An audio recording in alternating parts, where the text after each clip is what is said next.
మంత్రులెవరో పేర్లు చెప్పండి అంటూ మంత్రి కొండా సురేఖ కామెంట్స్పై కేటీఆర్ ట్వీట్, ఆరోపణలపై సీఎం రేవంత్ విచారణ.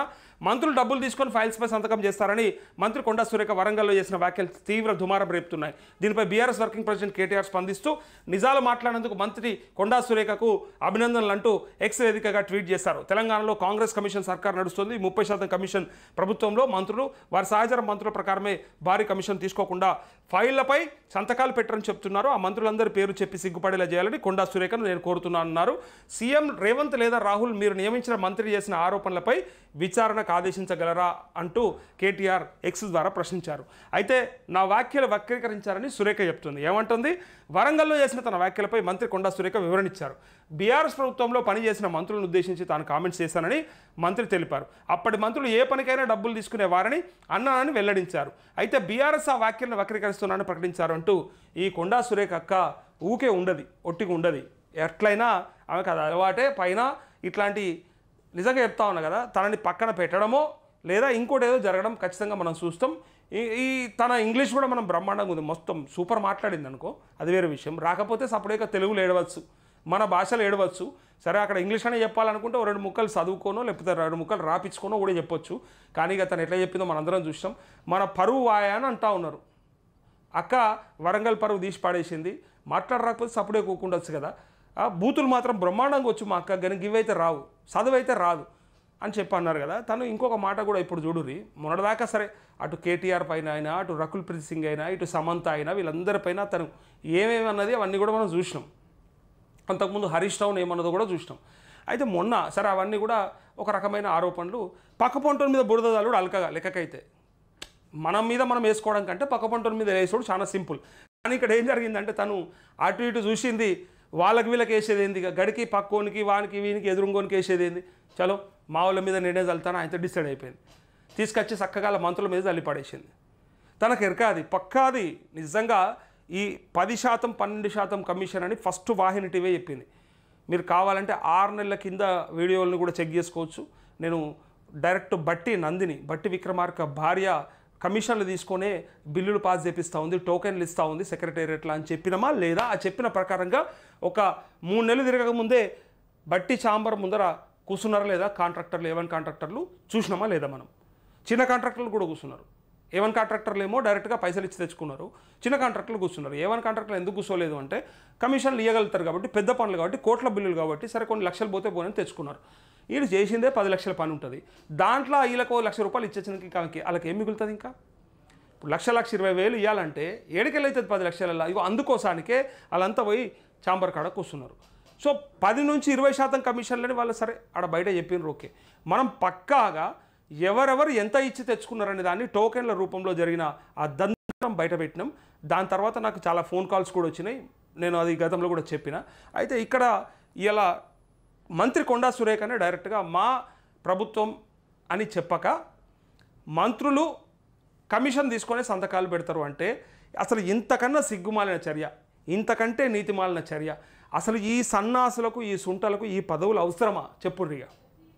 నేను అంటుంది ఎంటైర్ పొలిటీషియన్స్ గురించి మాట్లాడుతున్నా, నాయకుల గురించి మాట్లాడుతున్నా, పబ్లిక్ రిప్రజెంటేటివ్స్ గురించి మాట్లాడుతున్నా. సిగ్గు శరం లేకుండా కమిషన్లు తీసుకొని సంతకాలు పెట్టుడంటే మీకంటే వాళ్ళు నయం, పైసలు తీసుకొని కరెక్ట్ సర్వీస్ ఇచ్చే వాళ్ళు నయం. దరిద్రం, దారుణం నిజంగా. మీరు పబ్లిక్కి సేవ చేస్తామని చెప్పి కోట్ల రూపాయలు ఎన్నికలలో పెట్టి గెలిచి వచ్చి ఇలా పబ్లిక్కి సంబంధించినటువంటి ఏ పనులు చేయాలన్నా కూడా కమిషన్లు తీసుకొని, మరి నాకేంటిదంటే ఇంతకంటే సిగ్గుంటుందా? అసలు కొన్ని సినిమాలలో మనకు కొన్ని కామెడీ సీన్లు వస్తుండే గతంలో, అసెంబ్లీ రోడ్డు నుంచి మొదలు చాలా సినిమాలు ఉన్నాయి, మంత్రి గారి పెళ్ళాం ఇట్లాంటి సినిమాలలో. అవన్నీ కూడా చూసి నవ్వుకునేటోళ్ళమే. అంత నిజంగా ఉంటుందా అంటే కొంత ఉంటుండొచ్చు కానీ మరి పూర్తిగా ఇంత అనుకున్నాం. కానీ అంతకంటే దారుణం ఉన్నది బయట. యాక్చువల్గా అది లోపల తక్కువ ఉన్నది, మనకు కనిపించేది తక్కువ, అక్కడ కనపడింది మాత్రం విపరీతంగా ఉన్నది. నిజంగా ఇంత దౌర్భాగ్యం అయితే నేను అసలు ఊహించలేదు. కమిషన్లకు కక్కుర్తి పడుతున్నారనే విషయాన్ని సొంతంగా తన ప్రభుత్వంలోనే తన మంత్రుల గురించే చెప్పిందంటే మరి పేదోనికి ఏదైనా ఇద్దామంటే ఎందుకు ఆలోచిస్తున్నారు? ఎందుకు లేవని చెప్తున్నారు? మీ అయితే కడుపులు కానీ అవతల నీ కడుపులు కావా? వాడు బతుకొద్దా? వాడు తినొద్దా? పేదోడు తినే రేషన్ బియ్యం మీదనేమో మీకు రేషన్ కార్డులు కుటుంబాల కంటే ఎక్కువ ఉన్నాయి అని చెప్పే దమ్మున్నది, ధైర్యం ఉన్నది. మరి మీరు మాత్రం లంగల లెక్క, లపంగల లెక్క, లోపట పందికొక్కు లెక్క మరి ఇట్లాంటి కోట్ల రూపాయలు కమిషన్లకు కక్కుర్తి పడుతున్నారు కదా, మిమ్మల్ని ఏమనాలో చెప్పుండ్రి. పేదోడు అనుకోడా రోడ్డు పంట పోతుంటే అరే నేనెందుకు ఇట్లా పాడైనా, నా బతికెందుకు ఇట్లా ఏడిచింది, మరి వీళ్ళెందుకు ఇట్లా కోట్లకు ఎదుగుతూ ఉన్నారు, మరి వీళ్ళు నాయకులే తప్ప వేరే ఏమైనా దందాలు చేసిండ్రా, ప్రజాసేవలనే పొద్దుందాకా మునిగుంటామని చెప్తారు కదా, మరి ఎక్కడికి వెళ్ళి వస్తాయి వీళ్ళకి పైసలు? వీళ్ళే మంత్రిగా ఎమ్మెల్యేగా గతంలో వీళ్ళు నాయకులుగా ఉన్నప్పుడు 100 కోట్లు 1000 కోట్లు ఏడికెళ్ళి వస్తాయి? మరి ఏం మొద్దులు మోసిండ్రా, మొరలు మోసిండ్రా, ఏమైనా పని చేసిండ్రా, ఎక్కడన్నా ఇంకేమైనా చేసిండ్రా? మీ పదవిని అడ్డం పెట్టుకొని కమిషన్లు, కబ్జాలు, వ్యాపారాల కమిషన్లు, పైగా వీళ్ళకి వచ్చే అవకాశం ఏంటంటే వాళ్ళ ప్రొఫైల్ను వాడుకొని మంత్రి ఏమనంటే ఇక్కడి మంత్రి ఇంకెక్కడైనా పెట్టుబడులు పెడతారు అంటే అక్కడ ఎట్లయినా వాళ్ళకి రెడ్ కార్పెట్ ఉంటుంది, ఇక్కడ కాదు ఇంకెక్కడైనా దుబాయ్లైనా పెట్టవచ్చు. ఇగో ఇట్లా వీళ్ళకి మాత్రం ఇవి కావాలి.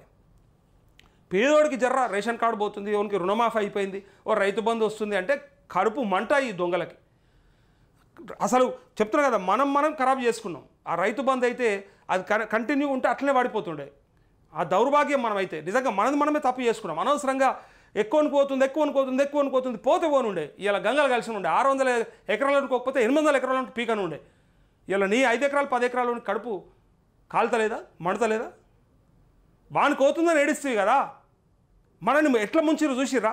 మన చెయ్యి మన నెత్తి మీద పెట్టి మనల్ని ముంచిరు. మనకు అది అర్థం కాకపోతే ఇలా మనం కూడా చాలా చెప్తాం, నీతులు మనం వల్లేస్తాం, కానీ నీతులు వల్లేస్తే ఏమవుతుంది? మన పక్కనే కొడుతున్నారు, మనల్నే బొంద పెడుతున్నారు. ఇది అర్థం చేసుకోవాలి.